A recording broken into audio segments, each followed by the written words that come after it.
प्रश्नावली 6.3 NCERT class 10। इस video में हम प्रश्न नंबर 14 करेंगे। एक त्रिभुज एबीसी की भुजाएं एबी और एसी तथा माध्यिका एडी और एक अन्य त्रिभुज की भुजाओं पीक्यू और पीआर की माध्यिका पीएम के क्रमशः समानुपाती हैं। दर्शाइए कि त्रिभुज एबीसी समरूप है त्रिभुज पीक्यूआर के। इस प्रश्न में हमें एबीसी और पीक्यूआर दो त्रिभुज दे रखे हैं। एडी एबीसी की माध्यिका है और पीएम पीक्यूआर की माध्यिका है। इसने क्या रखा है, ए बी और ए सी तथा ए डी का जो अनुपात है वो पी क्यू पी आर और पी एम के बराबर है।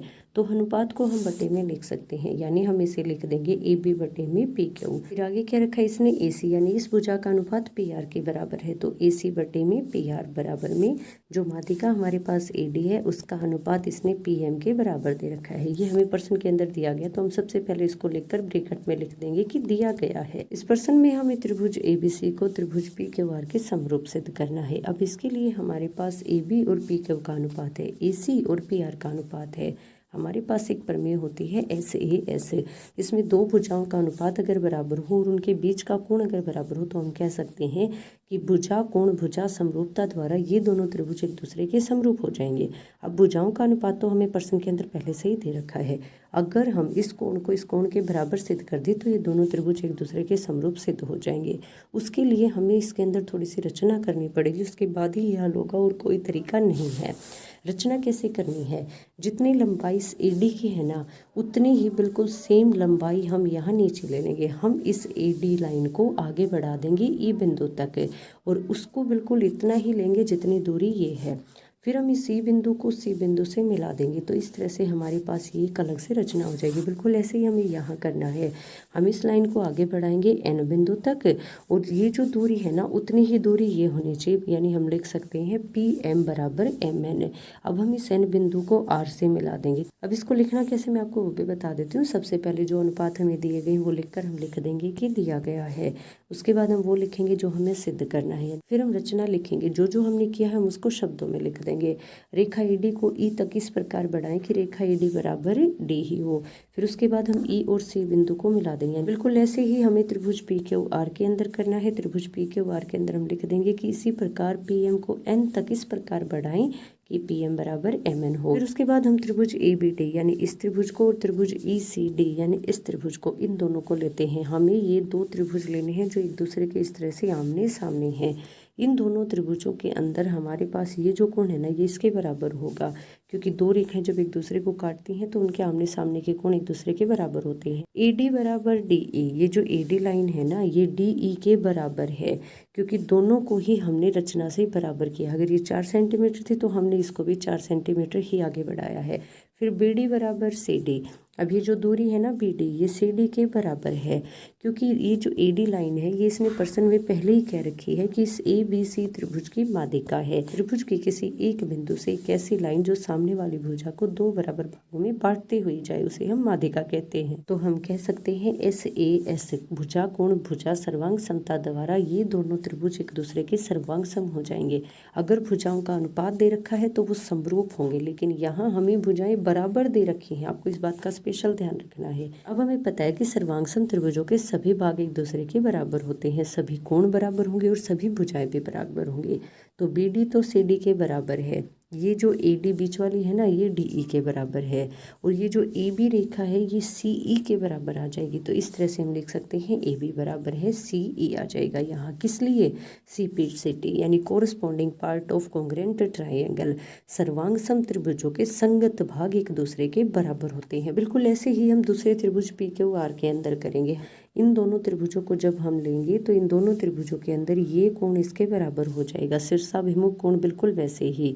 फिर उसके बाद हम लिख सकते हैं क्यू एम बराबर एम आर, क्योंकि ये जो पी एम है ना ये एक माध्यिका है और माध्यिका सामने वाली भुजा को दो बराबर भागों में बांटती है। पी एम बराबर एम एन हमने रचना से ही पहले ही अपने पास से ही लिया है। तो इस तरह से हम कह सकते हैं कि ये दोनों त्रिभुज एक दूसरे के सर्वांग सम होंगे। अब सर्वांगसम त्रिभुजों के सभी भाग एक दूसरे के बराबर होते हैं, तो इसका मतलब ये जो लाइन है ना ये इस लाइन के बराबर हो जाएगी। अब हमने ए बी बराबर सी ई सिद्ध कर दिया और पी क्यू बराबर एन आर सिद्ध कर दिया। इन दोनों को हम अलग से लिख देंगे, ये हमें प्रश्न के अंदर दे रखा है। तो हम ए बी की जगह पे सी ई लिख सकते हैं जो हमने निकाला है, और पी क्यू की जगह पे हम एन आर लिख सकते हैं। किसी के बराबर होने का मतलब क्या होता है, कि हम उसको उसकी जगह पे लिख सकते हैं। अब हम देखते हैं कि ये सभी अनुपात हैं कहाँ। CE हमारे पास यहाँ है और इसके अंदर NR हमारे पास यहाँ है। फिर है AC बटे में PR, तो AC ये लाइन हो गई और PR ये लाइन हो गई। फिर है AD बटे में PM, तो AD यहाँ तक की लाइन और PM यहाँ तक की लाइन है। अब इन सब का अनुपात एक दूसरे के साथ बराबर है। अगर मैं यहाँ AE कर दूँ, पूरी लाइन को आगे बढ़ा दूँ और यहाँ PN कर दूँ, तो इसका मतलब ये दोनों त्रिभुज एक दूसरे के समरूप सिद्ध हो जाएंगे, क्योंकि सभी भुजाओं का अनुपात हमें बराबर दे रखा है। अब हमें पता है कि ये दोनों दूरी एक दूसरे के बराबर हैं। हमने रचना में ही इन दोनों को बराबर लिया था। तो अगर मैं इस दूरी की 2 से गुना कर दूँ तो हमारे पास ये पूरी लाइन आ जाएगी। तो यहाँ हमारे पास AD बटे में PM है। अगर मैं इसके नीचे भी और ऊपर भी दोनों तरफ 2 से गुना कर दूँ तो कोई फ़र्क नहीं पड़ेगा। अब 2AD यानी AD का दुगना हम इसको लिख सकते हैं पूरी AE लाइन के बराबर। बिल्कुल सेम इसी तरीके से हमारे पास है नीचे 2PM। अब PM लाइन का दुगना हमारे पास पूरी PN लाइन हो जाएगी।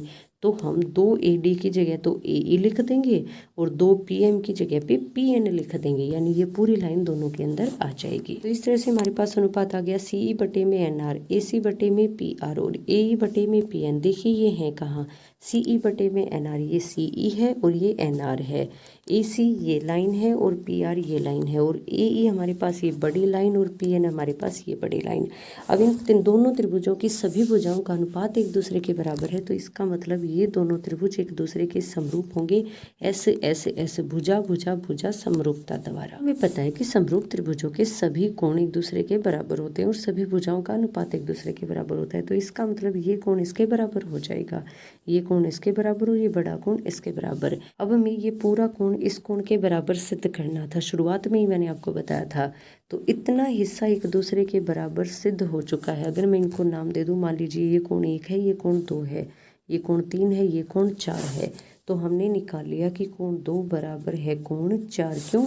समरूप त्रिभुजों के संगत कोण एक दूसरे के बराबर होते हैं। बिल्कुल सेम टू सेम हमें दूसरी तरफ करना है, यानी हम BE को इससे मिला देंगे। BE को मिलाने के बाद हम इस त्रिभुज को और इस त्रिभुज को दोनों को एक दूसरे के साथ सर्वांग सम सिद्ध कर देंगे। ये BD और DC एक दूसरे के बराबर हैं, क्योंकि AD माध्यिका है और माध्यिका 2 बराबर भागों में बांट कर जाती है सामने वाली भुजा को। ये जो AD है ना, ये DE के बराबर है, ये हम रचना से ही बराबर लेकर चल रहे हैं। ये दोनों कोण एक दूसरे के बराबर हो जाएंगे क्योंकि सरसाभूमिक कोण हैं। तो इस तरह से हम कह सकते हैं कि SAS द्वारा ये दोनों त्रिभुज एक दूसरे के सर्वांग सम हो जाएंगे। अब दोनों एक दूसरे के सर्वांग सम है, तो इसका मतलब इसके सभी भाग बराबर हैं, यानी BE बराबर है AC के। जैसे हमने इस भाग के अंदर किया था, बिल्कुल वैसे ही हम इन दोनों त्रिभुजों को एक दूसरे के समरूप सिद्ध कर देंगे।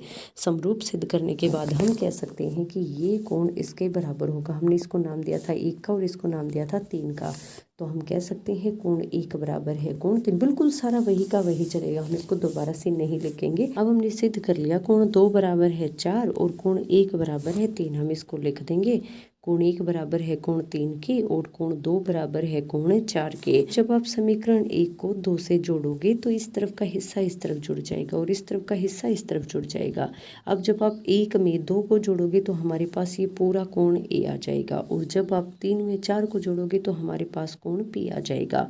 अब ये दोनों कोण एक दूसरे के बराबर आ गए और भुजाओं का अनुपात हमें पहले ही बराबर दे रखा है, तो हम कह सकते हैं SAS भुजा कोण भुजा समरूपता द्वारा ये दोनों त्रिभुज एक दूसरे के समरूप सिद्ध होते हैं।